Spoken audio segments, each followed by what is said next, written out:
Hi, I'm Kevin Sales from Probate Real Estate Sales 101, and thanks for tuning in today.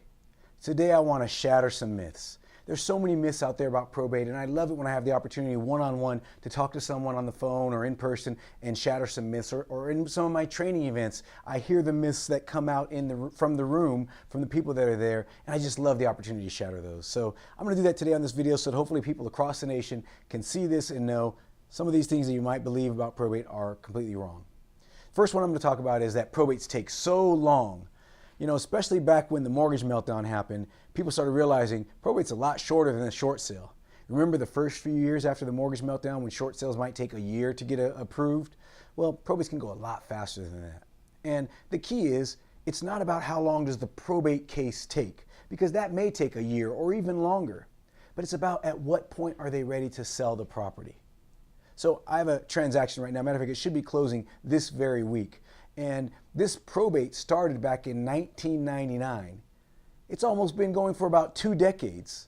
But just a couple months ago, someone listed that property and it's going to sell. It's going to close this week. It's going to, so we're talking about a 2-month escrow maybe. Not that long. Yes, the probate case was long, but the actual process, because at the point when they were ready, it happened now. Now, if you were the person that started marketing to them back in 1999 when this first became a probate lead, when they first filed the probate case, yeah, you could say it's a long time. But the point is, you may come into contact with them at a different point in their case, which makes it a much shorter situation.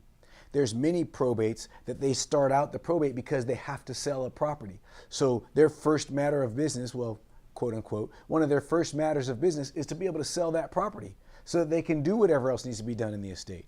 So it doesn't have to take that long. Sometimes it can be as little as a couple months. Sometimes you might knock on the door and the person already has been put in charge of the estate. They can sign a listing agreement right now and sell and close right away. So I've had 7-day escrows that were probates. I've had 10 or 15-day escrows that were probates. So you don't have to have this belief that probates are going to take so long.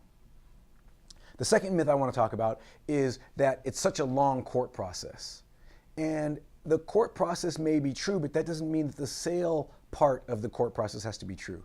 There are full authority sales where people sell and they don't have to have any court process, basically. There are small probate administration. There's all sorts of, there's probates, which you can kind of call probate, where the probate's already been done and the property's been delivered to the heirs already. So sometimes people think, oh, it's going to be such a long court process, I got to appear in court all these times, and that's not always the truth.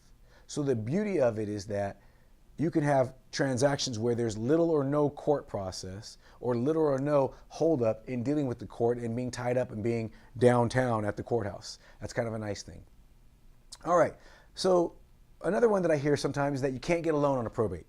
And that's because some people have seen probate sales that are auctions. And some of the time they're all cash, or the property's in such a situation that you can't get a loan on it because the property doesn't qualify. There's no real rule that says a probate has to be purchased with cash only. They wouldn't do that because that would cut out all the people that can get regular loans and buy, but that don't have a few $100,000 to buy the house. So that's a myth that I like to make sure people know.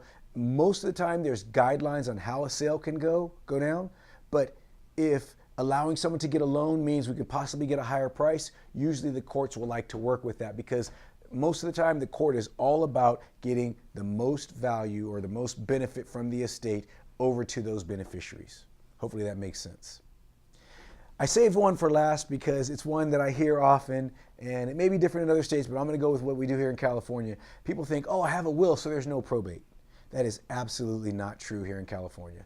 And I know some other states, if you have a will, the process can be significantly different and much easier maybe than here. But in California, if they have a will, that property is going into probate. So just the fact that they have it doesn't make it that much easier. Still got to go down and see the court, go to the courthouse and do what you got to do there.